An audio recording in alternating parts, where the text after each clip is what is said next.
I wanted to take this opportunity to say thank you personally for all the wonderful messages of support and for your understanding whilst I've been recovering from surgery. It has been an incredibly tough couple of months for our entire family, but I've had a fantastic medical team who have taken great care of me, for which I'm so grateful. In January, I underwent major abdominal surgery in London, and at the time, it was thought that my condition was non-cancerous. The surgery was successful. However, tests after the operation found cancer had been present. My medical team therefore advised that I should undergo a course of preventative chemotherapy, and I'm now in the early stages of that treatment.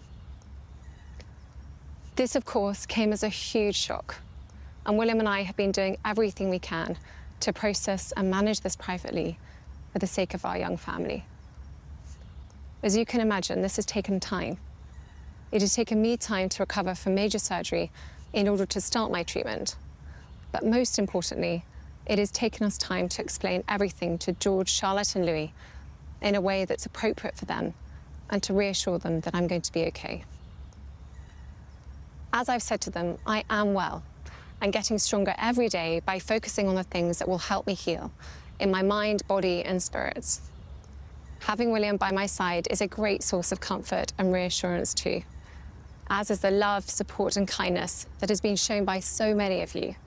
It means so much to us both.